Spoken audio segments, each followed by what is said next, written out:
Am I overreacting? I'm Rick from thrivingnow.com. I'm blessed to be here with Cathy Vartuli from the Intimacy Dojo. Hi, Cathy. Hey, Rick. It's so good to be here with all of you. I wanted to start with an acknowledgement that I overreact. I Humans. imagine that I overreacted from the time I was born, especially if overreact means reacting disproportionately. And we're humans, and we have reactions. We're especially like Thriving Now tends to attract people that have good sensors, sometimes really vigilant sensors, and we pick up things. We pick up a whiff of unsafety, and it feels powerful to us. Many of us have a trauma history that has impacted us. So Cathy and I are going to be engaging around this subject. We'd love for you to help us tune in the chat, and there may be time for us to come forward. If you have something that really fits that you might like to tap with us on, please drop that in the chat window so that we know. That's probably one of the easiest ways for us to see that. Yeah, good to see you. I love that you're here too. I just want to, if you had to carve time out of your life to be here, and I want to congratulate you because so few people actually address this. We go through our entire life feeling like we're reacting too strongly. We beat ourselves up for overreacting. We have other people telling us we're overreacting, but we never really stop and look in, what is this thing that we're doing or being accused of all the time? And how can I get a cognitive belief about it? And how can I tap to release some of those old patterns? So I really think this is going to serve you in ways that you might be surprised to find weaving through your entire life, where you'll have just a little bit more confidence, a little more like, oh yeah, that person said I was overreacting, but you know what? I'm okay. And just that lets you step out of the reaction faster. I think a lot of times we're beating ourselves up, or other people are beating us up for that reaction. And that makes it really hard to learn. So like we overreact because we don't have the experience of handling this before. Like our brain, or we'll go through some of the reasons, but we don't have the experience of knowing how dangerous it is actually and how well we can cope with it. If we can calm down and be grounded and go through it, the next time it might be much, much different response. We're like, oh, I'm feeling upset, but you know what? I did this last week and this was fine. We can step out faster. But we can actually re-traumatize ourselves. Someone's yelling at us, we're yelling at ourselves, we're blaming ourselves, and that just tells our brain this is even more threatening than I thought, even if it's something you could just naturally step out of pretty easily once you calm down. And we just associate that beat up with this trigger, this fear, so the next time we overreact or we have a strong reaction, it's all cycled together, and we never kind of go, oh, wow, this feels like a lot, I've actually got this handled. And I can step through it. So I just want to congratulate you on your wisdom and your guidance for being here and working through this with us. You made a lot of good points there, Cathy. And I when we were talking about this, one of the things that is repulsive to me is when someone says you're overreacting, because that's their judgment. It's a judgment call. They don't know always. They're saying that from their standpoint, your reaction is disproportionate, unnecessary, a whole bunch of other things. Whereas it is what it is. Mm-hmm. For me, I'm the one who is first and foremost the one who's feeling for either downstream or in the moment, is this reaction something that serves me? And I will say that sometimes I know that I've reacted strongly to something. And for me, I continue to see that reaction, which other people may have thought was way disproportionate, was actually like what I stand for. Mm-hmm. You know, and there are other times where I was way out of line, out of the line of my own integrity, out of the line of what would have been proportionate to what's there. Mm-hmm. And so this is a touchy, complex subject. I'm hoping that people can hear that we're not saying if you are being told that you're overreacting that you necessarily are. If you tell me that you're overreacting, my first question is, how do you know? Like, and we can tune to that for a moment. When you feel like you're overreacting to something, how do you know it in your body? What's your body awareness that this is in that category of yellow, red for you in terms of a reaction? Could we do a little tapping just to help people ground enough to even, because sometimes it's hard to even parse that, because it's like you're drinking from a fire hose and you can't even tell what the water tastes like. Yes. Okay, so nice deep breath. Go for it. And if you can, feel your butt in the chair, your feet on the floor. Know that you're here in this beautiful circle of love and support where we're all getting to step out and have new inspiration. We'll start in the karate chop. Even though I told myself I was overreacting. Even though I told myself I was overreacting. And she told me I was overreacting. And she told me I was overreacting. And he made a face like I was overreacting. And he made a face like I was overreacting and out of line. And I'm here right now. And I'm here right now. And I'm actually safe. And I'm actually safe.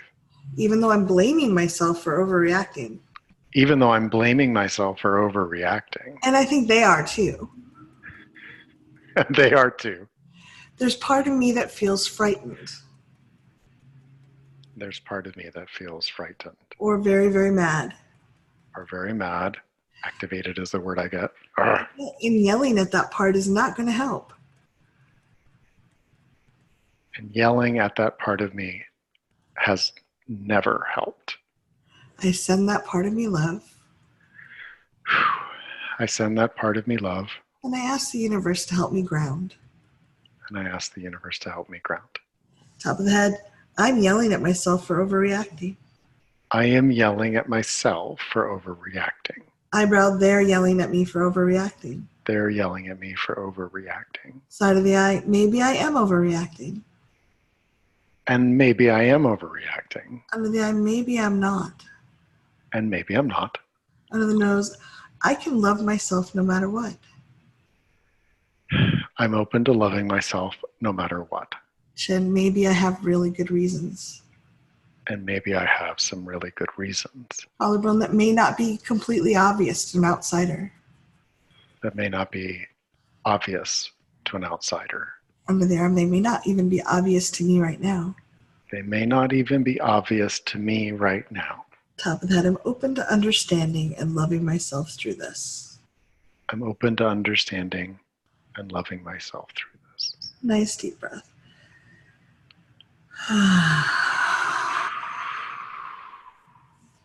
So I'd love to go back to what you were saying, Rick. I think sometimes we have to just bring it down a level before we can even tune in. But when you think about the last time you overreacted, what did you feel in your body?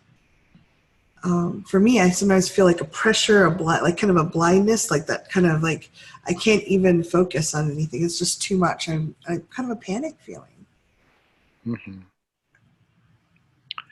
There's a surge in my nervous system, but even more so for me is a surge in my biochemistry. It feels like whoosh. Mm-hmm. It feels chemical. It touches the cells of my body. Tingly. And like it and that seems to be like harder.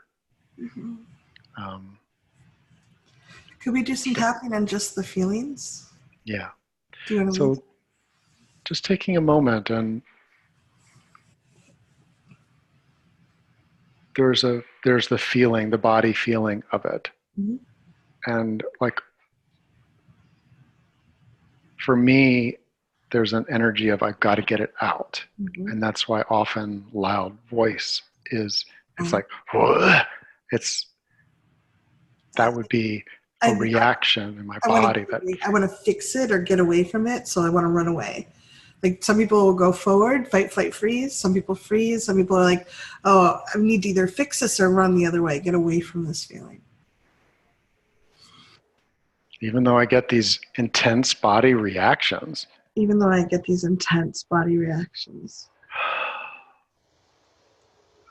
That's the way my body reacts. It's the way my body reacts. Right here, right now. Right here, right now. Today. Today. Yesterday. Yesterday. This week. This week. And it's only Monday. And it's only Monday. I have these reactions. I have these reactions. I have reactions. I have reactions. My body does something. My body does something. And it's hard. And it's hard. It can be really big. It could be really big. It can be discombobulating. It can be discombobulating. Disorienting. Disorienting. Very uncomfortable. Very uncomfortable. Too much. Too much. Too much energy. Too much energy. All at once. All at once. Too much energy all at once. Too much energy all at once. And I feel it in my... I feel it in my body. I feel it in my body. I feel it in my right body. there. Right there. And there. And there. And I accept that I have these reactions. And I kind of accept that I have these reactions.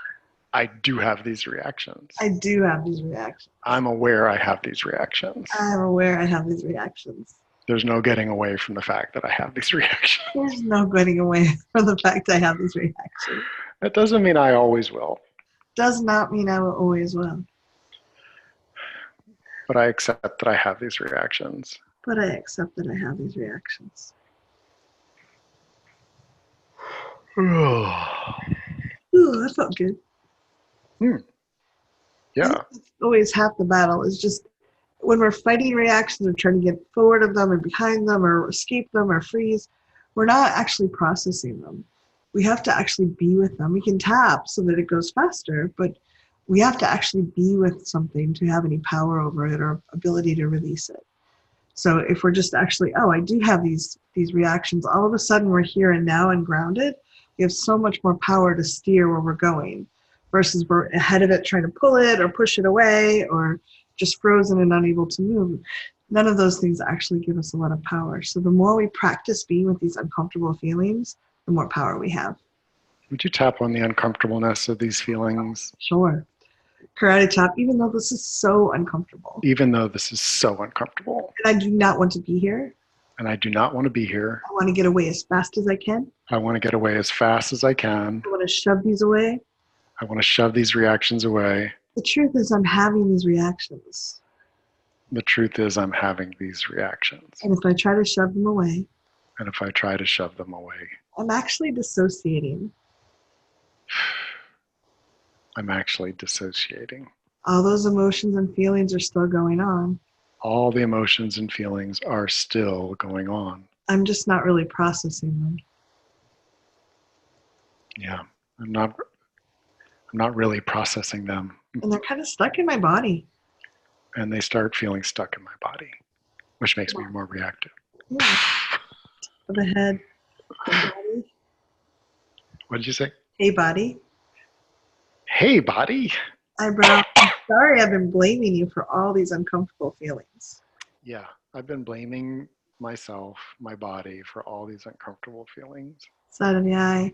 What if I could just be with them? What if we could just be with them? Under the eye. I feel like I might die.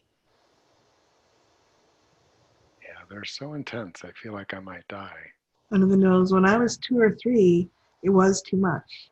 When I was 2 or 3, it was too much. Chin, I didn't know how to handle them. I didn't know how to handle them. Collarbone. So I have a story that these feelings might kill me.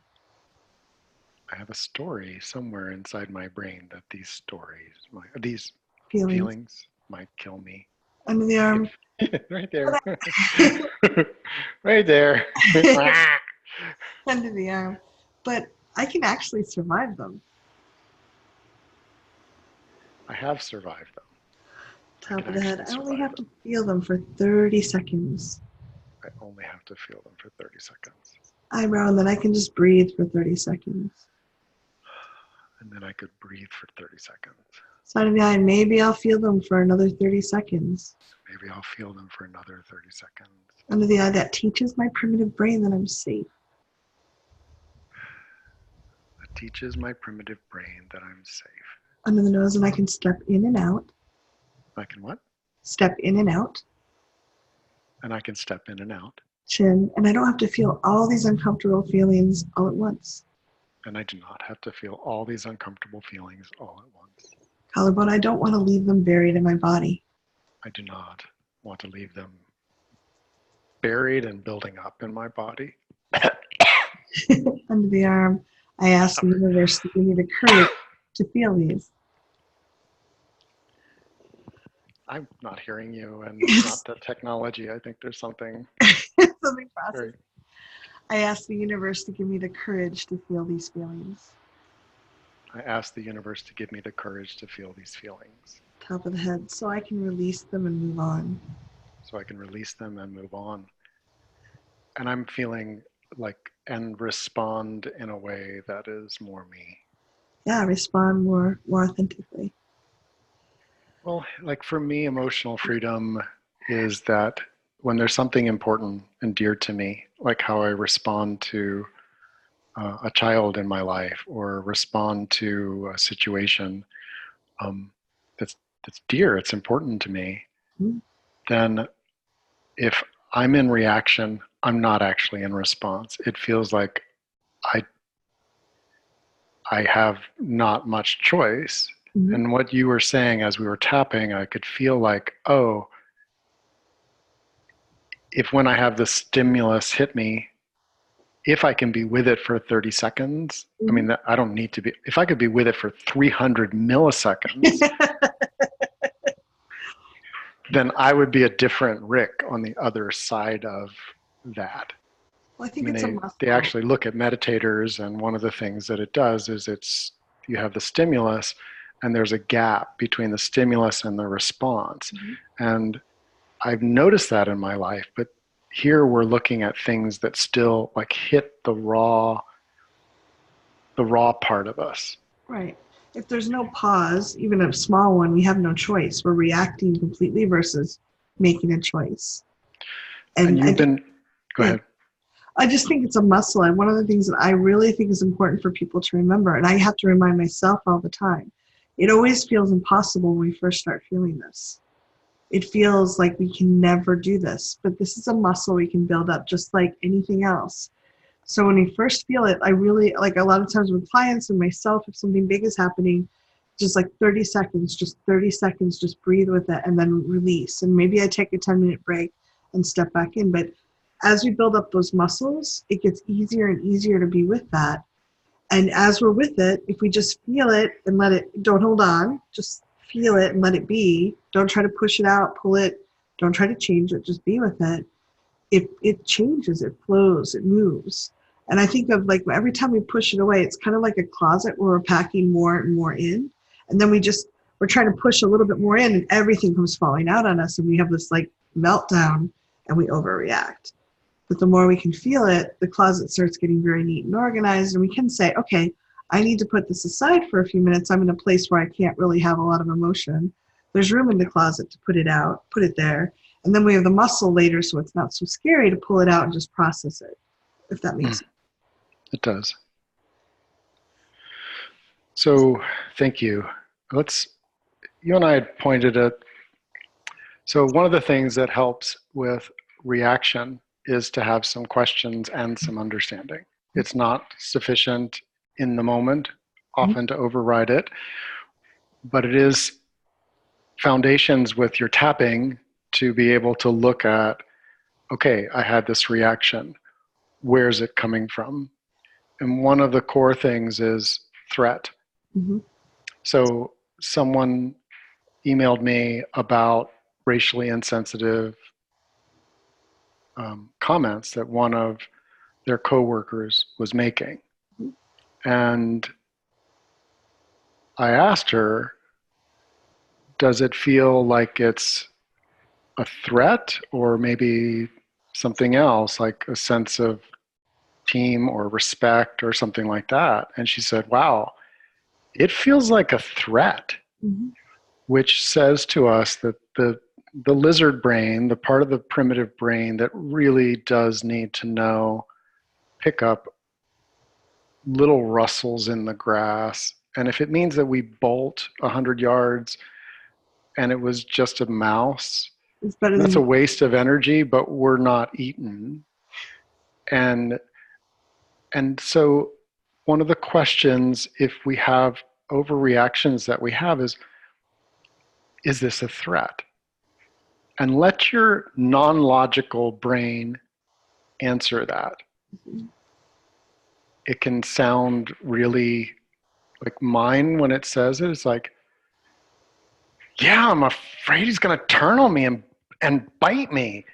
Or I'm going to be next and I'm just going to be there lying there. And you feel, you get kind of tense about it. So if my sensors are picking up a certain energy and assuming that it's a threat like that, Mm-hmm. then that's a tapping that we can do. And I think Jean said, I learned overreacting from my mother. She was so good at it. And we learn that, we learn how to respond to threats from our parents and the people around us who are the role models, the people in power. So if you're like, it's really easy to beat yourself up. I do it like, oh, I swore I would never be like that, but I'm doing that. But there's part of our brain that really learned that pattern. Yeah. So it's great to do some tapping and appreciate. The only thing that I know of, yelling, blaming does not dissolve these patterns. Appreciation and gentle understanding is what helps change them. So, hey, thanks, brain. You're doing a good job. Let's do a tapping on that. Yeah. Okay. That sound good? You want me to lead or you? I feel strong. Yes. Okay. Great job. Hey, brain. Hey, brain. You picked up a threat. You picked up a threat. Something you really think is a threat. Something you really think is a threat. Thank you. Thank you. That's important to our survival. That is important to our survival. Top of the head. Part of me picks up on threats. Part of me picks up on threats. Eyebrow. Smells. Smells. Sounds. Sounds. Looks. Looks. Lack of look. Lack of looks. Too much look. Too much look. Words and energy. Words and energy. Body language and micro expressions. Body language and micro expressions. And it comes down my whole line. And it comes down my whole line. Thank you, ancestors. Thank you, ancestors. Your reactions kept you alive. Your overreactions kept you alive.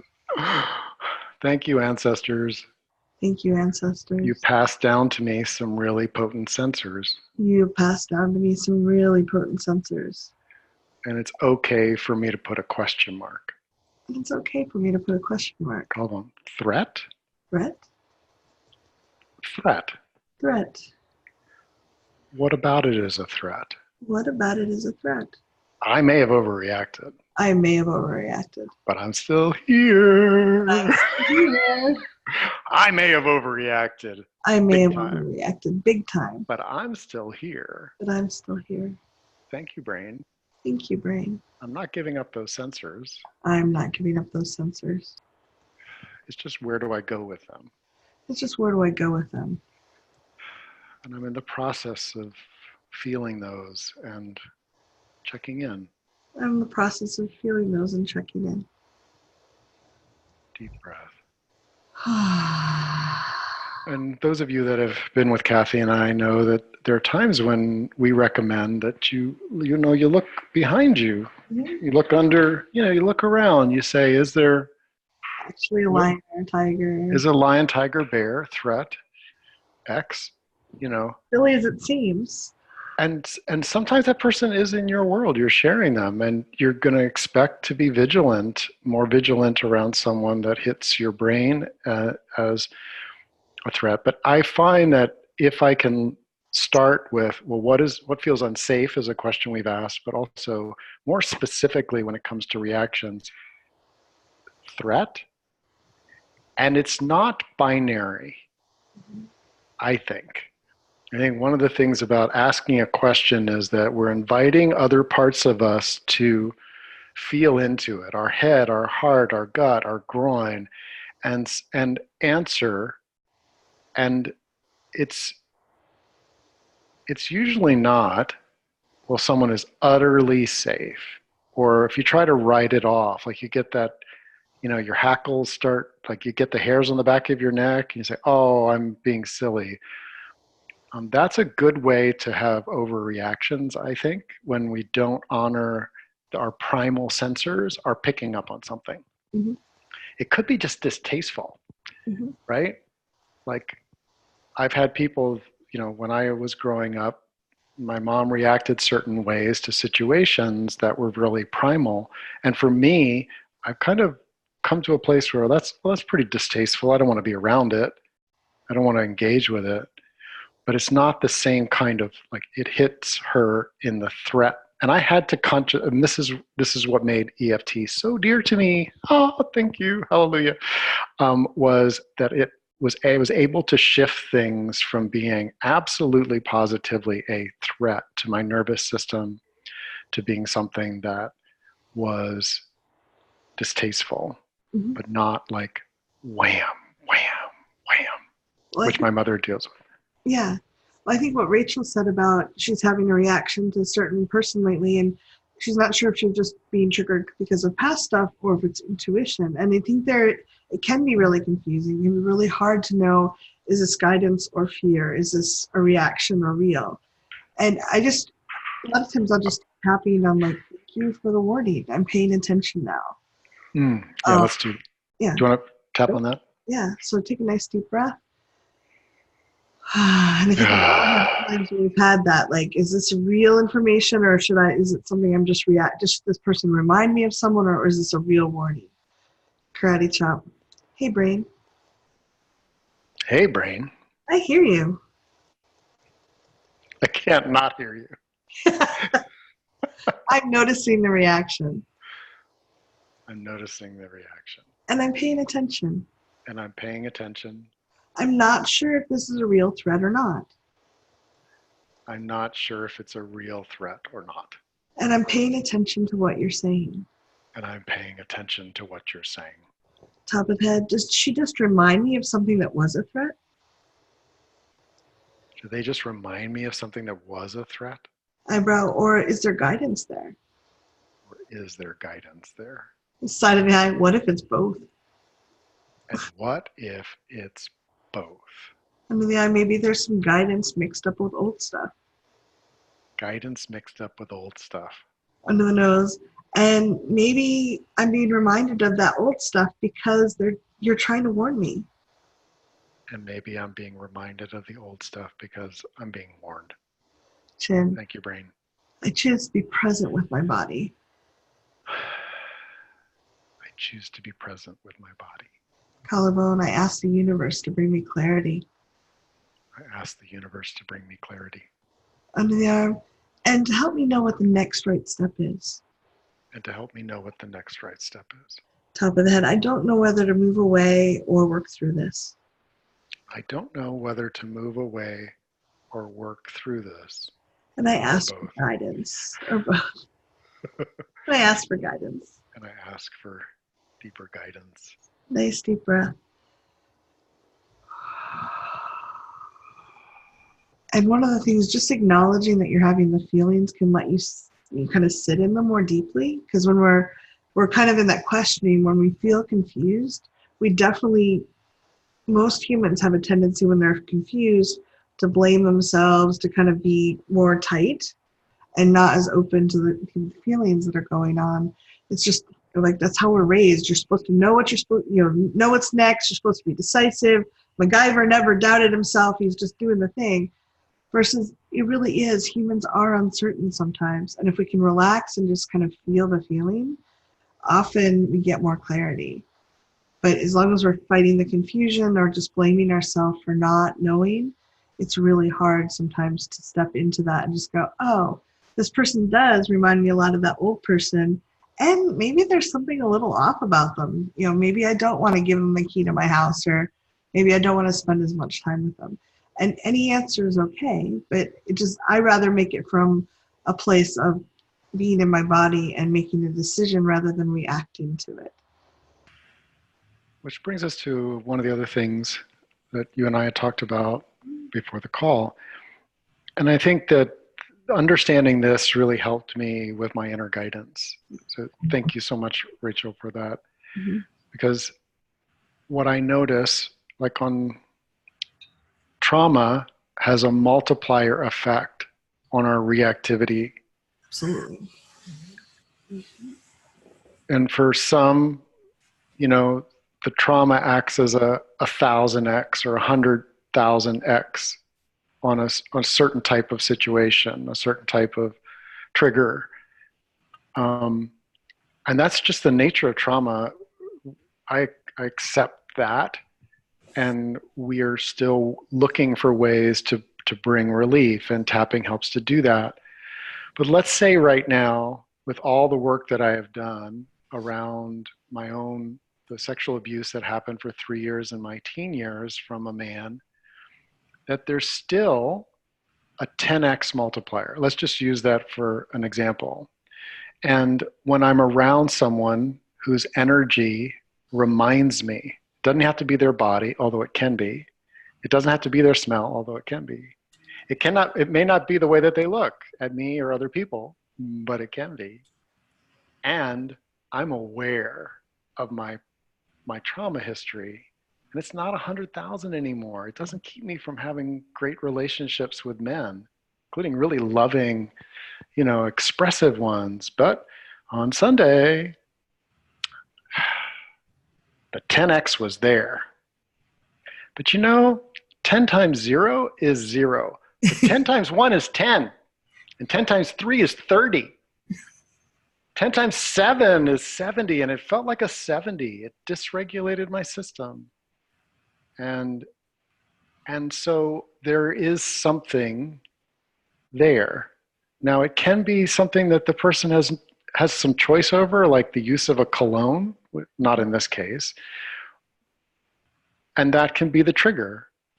And that's where, if we're aware of our triggers and we're like, oh, that smell, can't be around it. It just acts as a magnifier on everything, and I can tap on it. Like the smell of Old Spice is, instead of being a trillion times multiplier, it's like, people still wear that shit.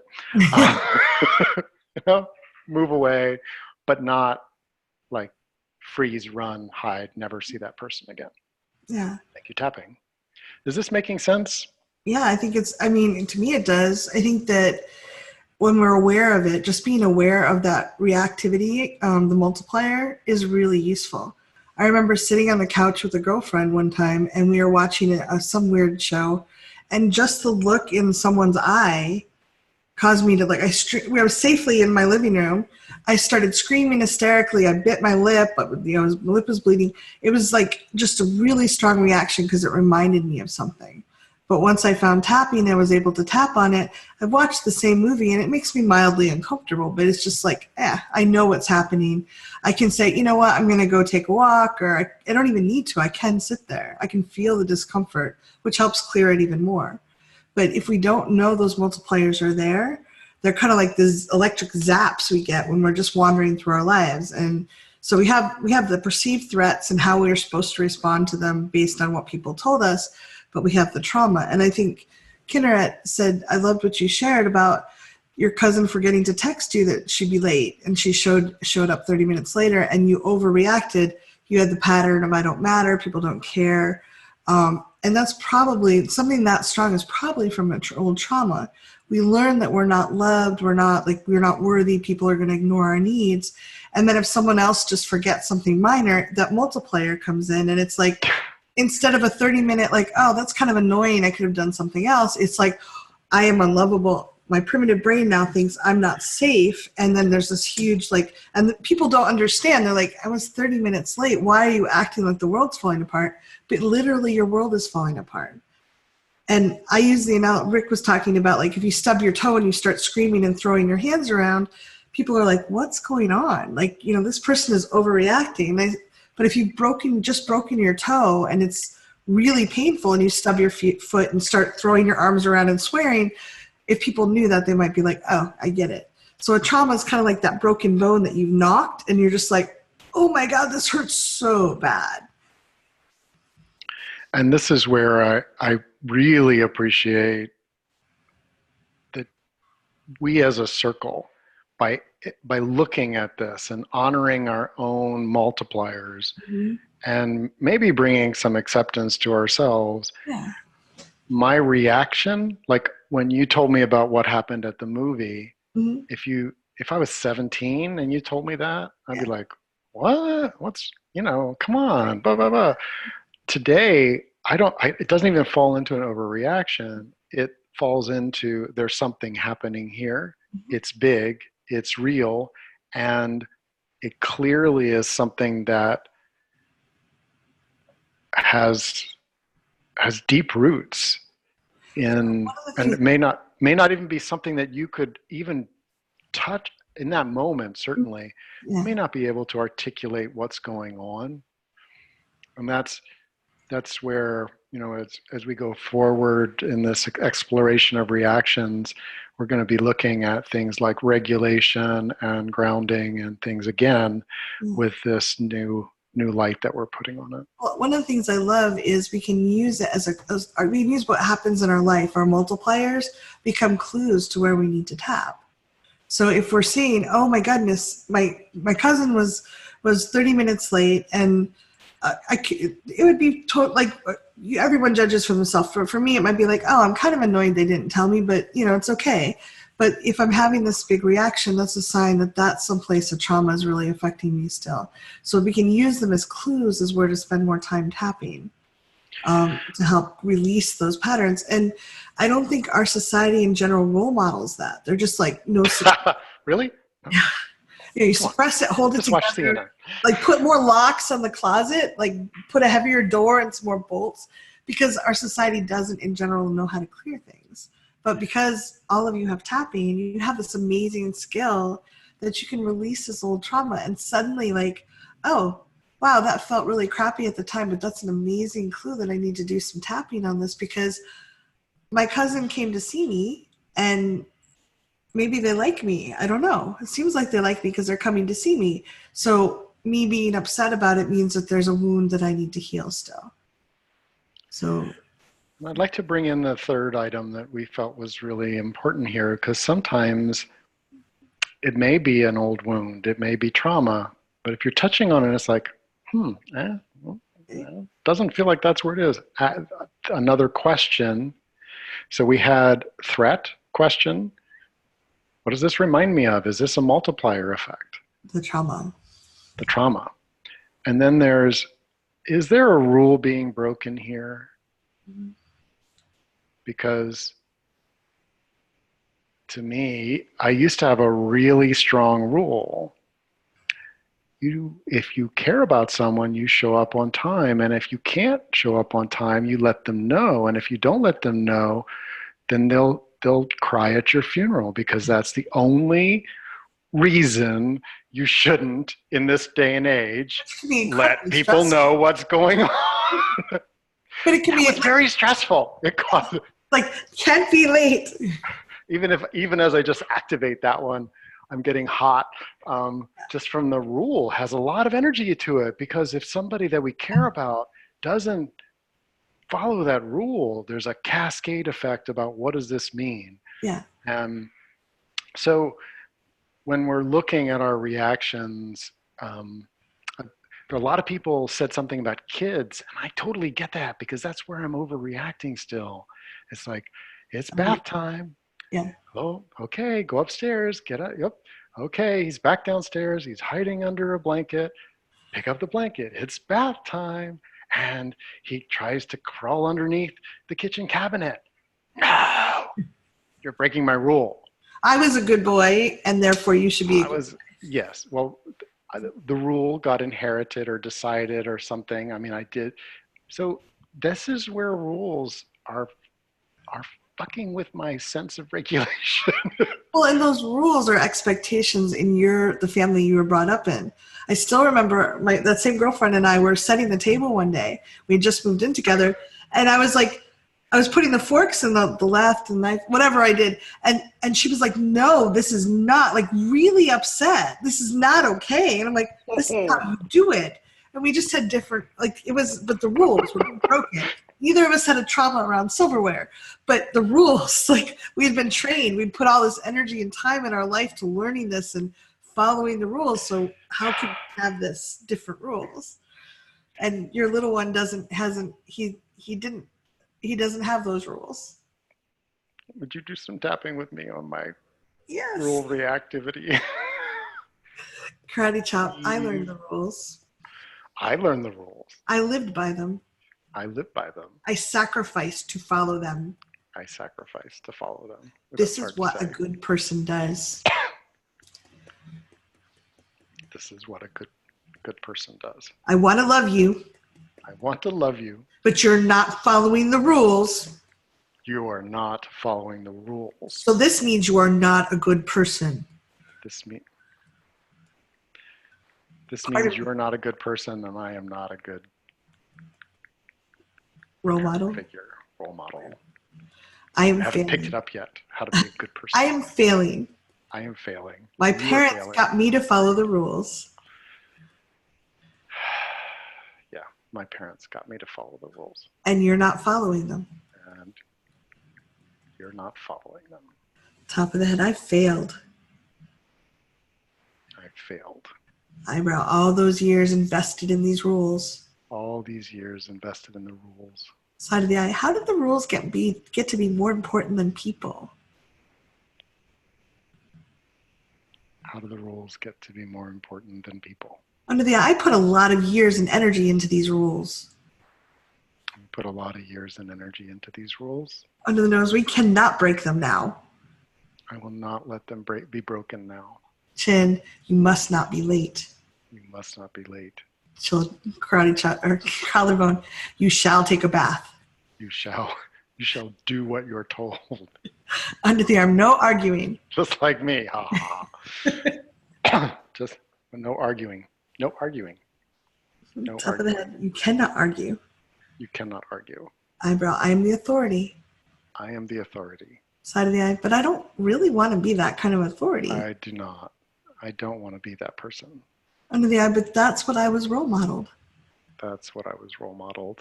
Under the nose, my primitive brain is just following an old script. My primitive brain is following an old script Chin. that I didn't even like. Chin, I didn't like it back then. I did not like it back then. Collarbone, I don't actually like it now. I don't actually like it now. Under the arm, but I feel like my power is being challenged. Yeah, it's hitting my confrontation sensors. Top of the head, hey primitive brain. Hey primitive brain. Eyebrow, thank you for learning this script. Thank you for learning this script. Side of the eye, it made my childhood a lot easier. Oh, safer. It made my childhood a lot easier and safer. Under the eye, but it's not actually helping me connect with people now. It's not helping me connect with him now. Under the eye, because a lot of those people don't have the same rules I do. Yeah, a lot of people don't have the same rules. Chin, I'd like to change this script a bit. I'd like to adapt this script. Collarbone, what if we softened it?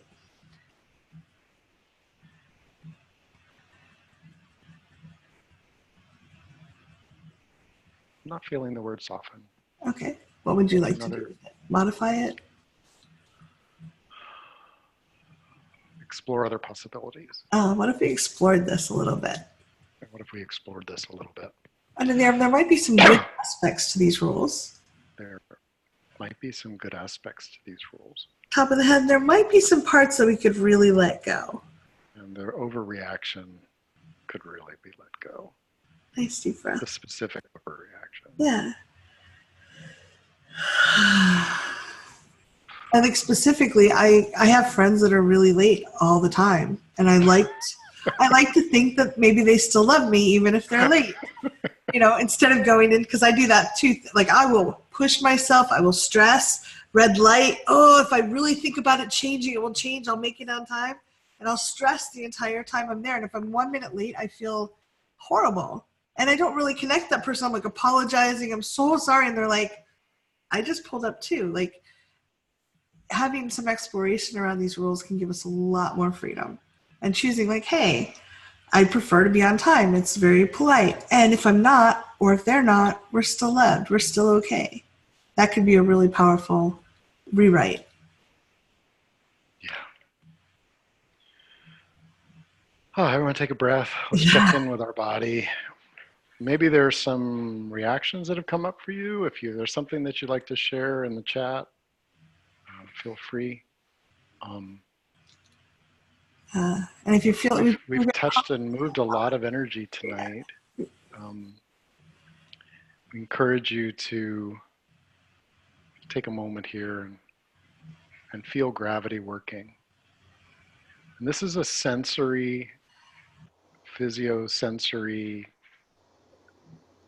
When you feel gravity working, you can recognize that even if you don't just like plop into a puddle, you can let gravity do a little bit more. You've been resisting gravity with your shoulders. If you let your shoulders relax a little more, if you let gravity pull your diaphragm, breathe just a little hair deeper, if you let your jaw relax into more the hammock, feeling your tongue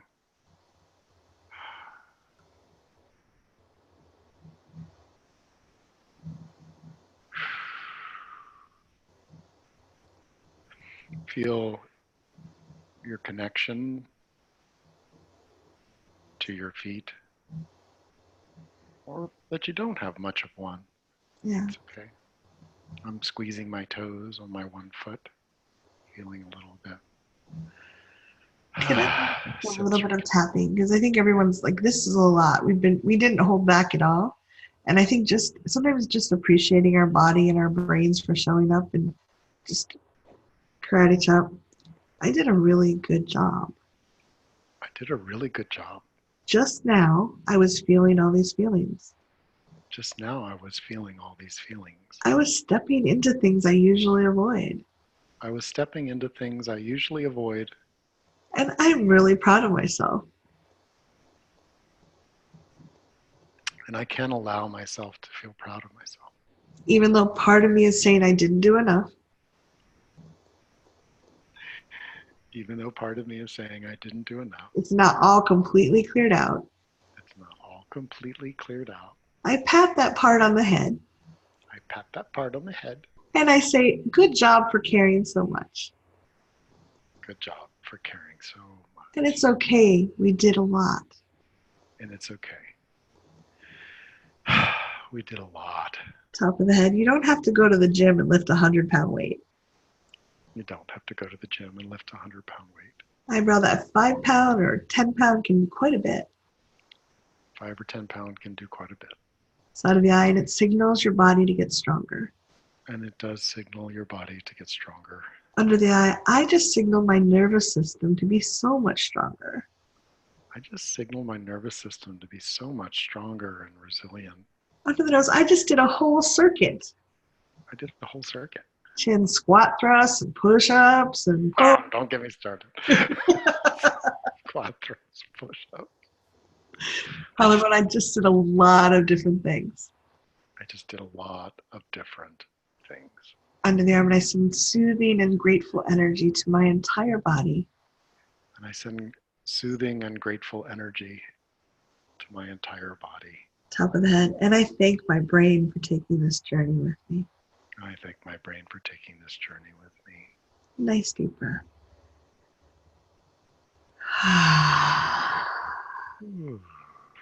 Just kind of notice your hip bones and sink into your body a little more. It really is important. This is hard work.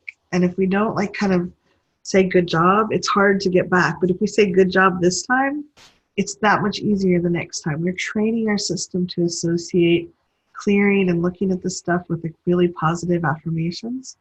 And then you suddenly, like when I first started tapping, I was doing that because I was getting so much release. I couldn't wait. I would wake up at 4 or 5 in the morning and I would have to come out and tap on some DVDs I had because I was like, this is so good. I'm making such good progress. So if we can appreciate ourselves, that gives us more fuel for going forward. And I want to say something about rules. I have rules that are really sacred to me, and there are people that don't line up with them. And the right level of intimacy and depth and connection with people that it doesn't feel safe for certain rules. It's about safety, and in other rules, it's about respect, and in other rules, it's like, why would I spend time with someone who doesn't offer that? I really love that you said explore rather than soften, because there's some rules that I don't want to change. There's like, if someone's very disrespectful to someone, that's a pretty hard and fast rule. Like, you'd have to give me a really good reason why you're being disrespectful. And I don't know if I'd still follow that. So like, we get to have rules that are sacred. We get to explore them too and make sure we're not just taking them. A lot of times we just, well, this is how it's always been, versus I've really looked at this and this is something I'm choosing. Yes. And the overreaction for me can come because I have a rule, and when it's broken, it means something about me that is a negative, a spiral. And all of a sudden now someone else has broken a rule. And maybe it's a rule that I want to explore something different, like I really do on certain ones. And then there are rules that it used to mean something like I wasn't important, when now it means this person over the course of 2 years has shown that they have a reliability level that's about a 2. So if they say they're going to do something, the reliability level is about a 2. Now that's with me in our relationship. That person shows up in my world according to my parameters at a reliability level of a 2. Well, that helps me navigate my world and really doesn't have anything to do with me in the sense of a negative, I'm not important. Right. Because I do have people that show up at a much higher reliability level, and I show up, I think for some people I fluctuate too. Well, I think so that's I'm wanting to point out that as overreactions have ways that we try to metabolize them and take care of and come back to regulation. And for many of us, where self-criticism and self-blame is the safe space, right? Like, it's my fault. If that's your safe space, then it's like, oh, I'm reacting and I'm going to my safe space where it's all my fault. Downstream, you can look at that and say, is that really true? Yeah, is that where I want to stay? And I think a lot of times when we're very afraid, we get very rigid. That's one thing I think a lot of people that are very prejudiced or very rigid in their rules, they're very, very scared, and they're trying to hold on to this black and white. Versus if we're exploring the rules and we're getting to a space where we can go, what's really important to me? Wow, this person is always on time. They're actually about 20 minutes late this time. Does that actually mean anything about me? What is coming up for me?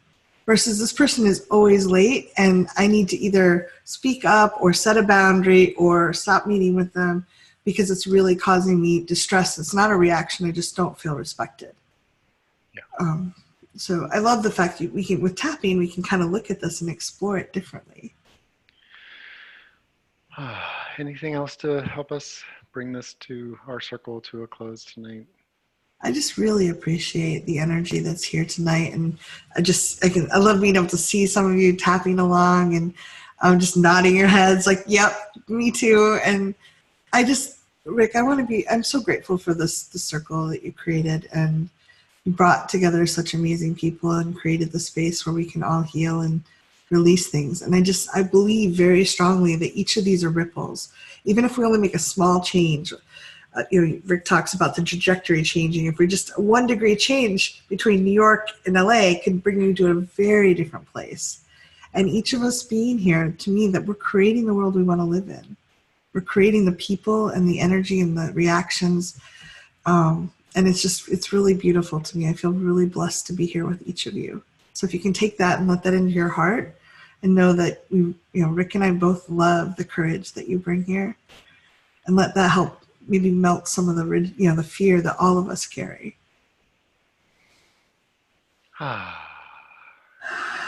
Cathy and I can be reached at support@thrivingnow.com. Yeah. We're the only ones that read those messages.